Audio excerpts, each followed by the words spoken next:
Wait, yo, the shit in your car. Are you a cop? Oh, turntable. You a cop? Why are you recording? Okay, cause what was up?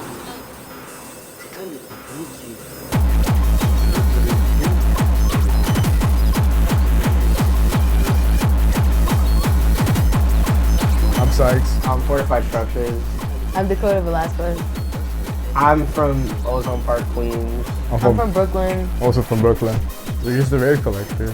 Yeah, because when we do our venue shows, rave organization time, when it's free party season, mainly it's like we're a free party collective. We like to host those parties. I said that I wanted to DJ and I was waiting like 3 months because I'm impatient. I was like, I need to do this shit myself.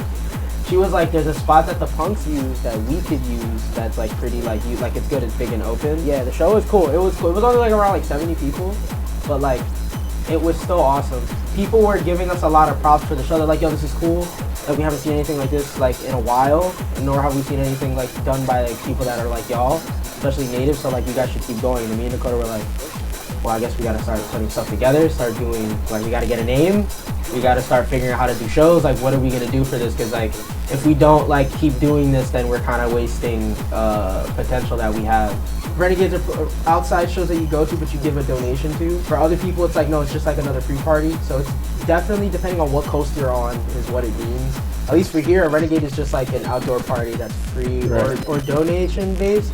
We don't do donations because that's just not with our ethos. We just don't want to do that at all. It doesn't. We don't even want to take any. Like, there's some people that like come up to us, like, oh, what's your like Venmo or PayPal or Cash App? I'm like, dude, keep your money. That's not the main purpose here. Like, that's not the goal here. Like, literally, just the only goal is to like come here, have a great time, dance with your friends or by yourself, you know, whatever. That's the main goal here. Like, we don't want to take any of your money. We've tried helping other people put on free parties, and it's like you give them the information, they're just like, oh, I didn't know it was that big. I'm like, dude, yeah. These parties cost a lot of money. Before we had the sound system, these parties were costing us, I think, what, around $600-700 per party. Bare equipment that you need is expensive if you don't own it. And then once you do own it, it's still expensive because the sound system isn't cheap. How was it that you were able to get your hands on that sound system?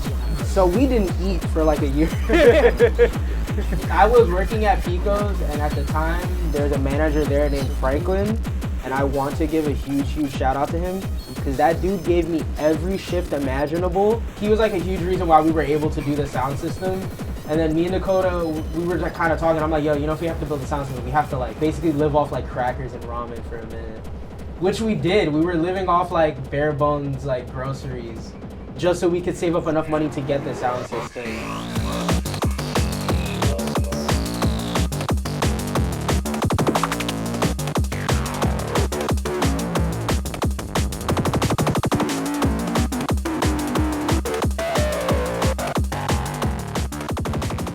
What would you say are like the principles or like the values that y'all hold when hosting Helltekk shows? Safety.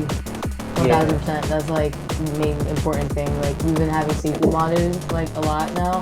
Before, like, we just tried our best to like just get friends, you know, together and like, you know, ourselves, all three of us, making sure like the party's running safe and making sure like everyone's taken care of. Like, you know what I mean? Nothing crazy is happening around us. But now we like took it to the actual level where someone could spot us more easily. We have these flashing wristbands, you know, anytime somebody feels like they're uncomfortable, feels like they're in a dangerous situation, we're just around for people to have someone to go to if they feel like they need help.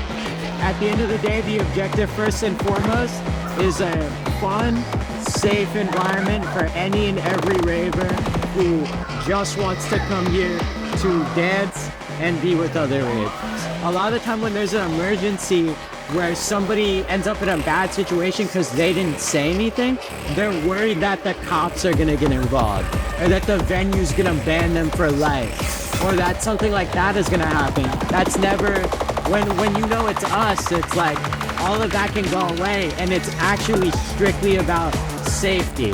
We as monitors like came as a response to the shows just getting bigger and like attracting more people. So before that, for the indoor shows, it wasn't on a scale where like there was that many people. This sector of like the underground or just like the rave scene itself became so big recently. Even last year was so different to where we are right now. I'm pretty active in like the DC, Baltimore, the Rave scene, and so they would republish like on Instagram. They would republish like the shit that Justin was doing, and I said, "Dang, like New York City, like do I want to show out for that?"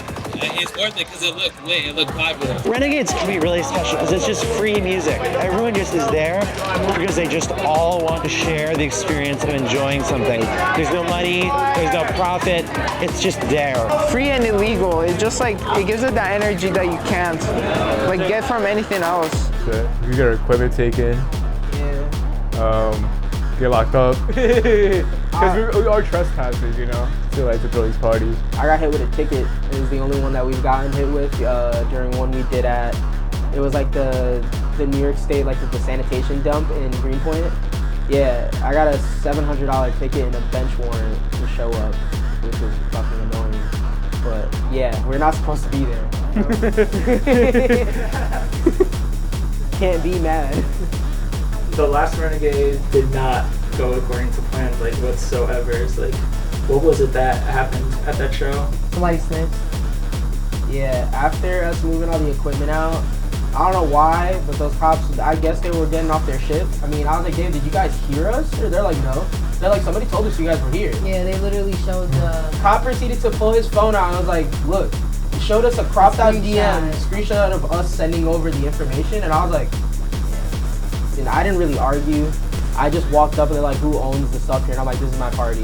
Because I'm not going to make Dakota doesn't like dealing with the cops. Really I don't think you were there at the time either. Yeah, I was there. He wasn't there. He was at home. So I was just like, yeah, this is all my stuff. I get we're not supposed to be here. I get you guys got to do a job. We may not like it, but just don't take my equipment. We could get out of here within like an hour. We should have like a whole Discord. We're working on that. So. Yeah, word of mouth. Yeah, word of mouth for sure. Like we're also working on planning to like print out a set amount of flyers to hand out also in person, but we have to get the person's information first. We're just definitely still working on the whole system to go about instead of just the whole like DM thing, you know what I mean? Since like Helltek's beginning, like you have mainly used Ethos as like your go-to venue. What is it that makes you like choose that specific venue? Anywhere else in Brooklyn isn't 18 plus. If they are 18 plus, they're strict and don't understand the culture and the kids that are coming there to have fun. Transpicos and the whole staff there, they make everything easy for us. Especially the sound guy. Yep, shouts out Tony. Shouts out Tony. We love you always. We just really enjoy also having like, being able to give like 18 plus a shot to go to these raves, you know what I mean? Like most raves or whatever are like 21 plus. You know, cause I was there, you know, at one point. I was like 16 trying to look for raves to go to. Most of them were 21 plus, but I knew people who ran it. So, you know, luckily I got to sneak in.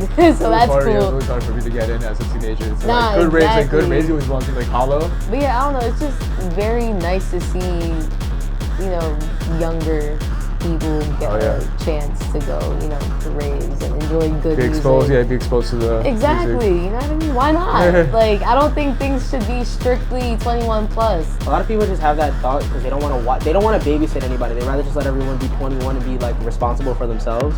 But I'm like, majority of the 21 plus shows I've ever gone to have given me more of a fucking headache than any of the underage shows I've ever been to.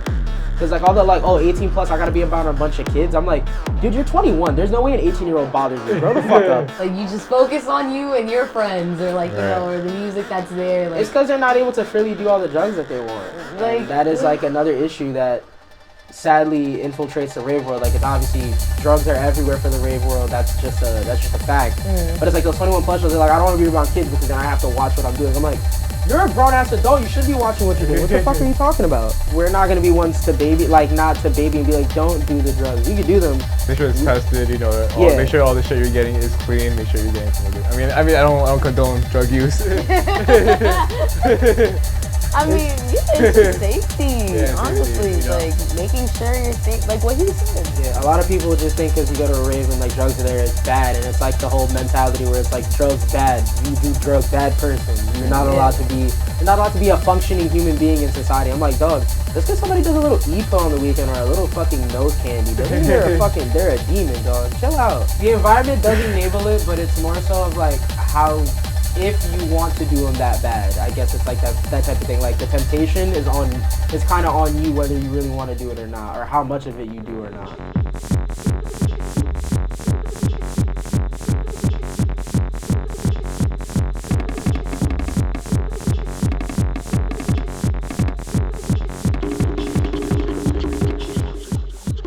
Helltekk is for the kids.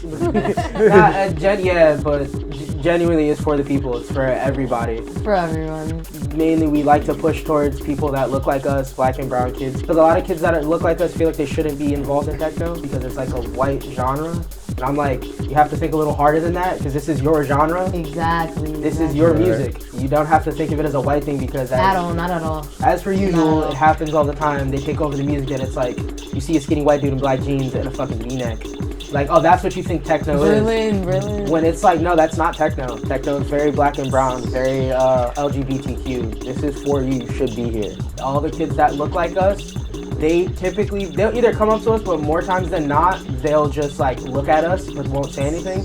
So we just go out our way to go up and talk to them. Like, you good? You alright? Like, is this your first time here? Do you like, how many shows have you gone to? Is this your first rave? It's always the, oh yeah, this is my first rave. I'm like, yeah, well, you should keep coming to more. Don't think that our rave is the only rave to come to. There is other stuff for you out there to go to. The third rave I had ever been to in New York was Melting Point Halloween 2022. Helltekk is doing a B3B, right? The room is packed, front to back. They have the flag up. Dakota's playing jungle. It's the first time in my entire life that I heard jungle in a room that wasn't my bedroom. I like teared up. It's fun. It's really fun to be in on something, you know? Because this isn't something someone on the street understands, you know? I mean, maybe they do, but most likely a random person isn't gonna know what's up with this, but we do, and it's just fun to be in this sort of niche of people all unified by their love. Like, we all love this kind of music, or at least appreciate it. I think it builds a lot of community. Like, I don't think I would have as many friends as I do if I go to a rave. For sure. Yeah. And it's just like that mutual, like, you like the same music, you know, rave scene fashion and stuff. Like, it's all the same. Like, we have that similarity. So it's like, yeah, I want to be your friend. Yeah, I want to build community. Yeah, I want to hang out with you. Like, inside and outside rave scene. I moved to America about 6 years ago, moved to New York about 2 years ago. I don't usually have family in America, but like I have the rave scene, which is basically my family. Not everywhere in America you find like peoples of so many like different races and so many people of color, people of like different sexuality, different genders, just all coming together.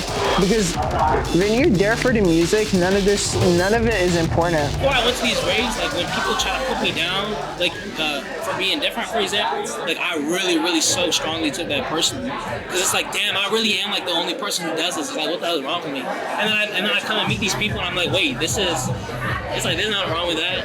There's nothing wrong with that. Like, all these people understand it, and I realize, like, damn, it really doesn't take that much to understand. I still find my space here. I still find, like, my place here. And it's just, I don't even have to think about being someone else when I'm here. Like, I don't have to think about it, yo. Like, again, I just use, like, the basketball courts, for example. You can't walk a certain way in the basketball court. You can't walk a certain way in the gym court. You can't put your hair in a certain way. You can't wear, like, earrings. You just bring that shit there, and they'll be like, you're gay. Like, you're zesty. I come here, I don't even have to think twice about that. So, like, where do you see Helltekk ending up in, like, in the future? How far you want to push what you got going? For me, I would like to see us go out of the country, you know? Yeah. And, like, you know, touch with other crowds, you know? Yeah, big time. I would love to go out of the country. I mean, I've talked to a lot of people that are outside the country, like in France and Czech Republic, talk about the stuff we do, and they're just like, oh, I didn't even know America had this type of thing. And they, like, invited us to, like, the technos that happen out there, and I'm like, yeah, we don't have the money to go there yet. Not yet. We hope, we would love to. Trust me, we would love to. Like, our dream is to definitely, you know, go to like a techno booth. Huh? Branch out. Yeah, dude, like experience other cultures, you know, that inspires us. We've spoken about this before, like just get a warehouse on our own and have parties happen there. Exactly. So we can have an actual home base. Not that Pico's isn't our home base, we love Trans Picos, but the whole thing about this group is that we own and run everything. Like all the means of production is ours. So at some point we have to move on to where we have our own venue. We would like could do a 1,000-person show. That'd be crazy. That'd be awesome. That'd be chaotic. Yeah. You think our free parties are stressful? Yeah. Imagine 1,000 heads in like That one shit make me wanna warehouse. go bald. Improving on like how to move with like free parties for sure. Like how to, you know, do the whole word of mouth thing ways. Keep it more like within our people, more. Yes. Yeah. So like not everyone is, because it may sound bad for other people where it's like, oh, what do you mean not everyone's allowed to go? And I'm like, yeah, but also the frat boys and certain people who come to our stuff that kind of fuck up the vibe and make things extremely hot. Those are the people that should not be coming there. At all. Please do not come. We don't want you there. No controversies. Yeah. No. It just like messes up how everything should be. Like they just don't respect the whole like. How do I even put it? They don't respect the rules, the culture. I guess rules, yeah. Like at the same time, it is free party. You know, come dance, be free, dancing. But there is rules in order for it to like run well. You know what I mean? So at the end of the day, it's an illegal party.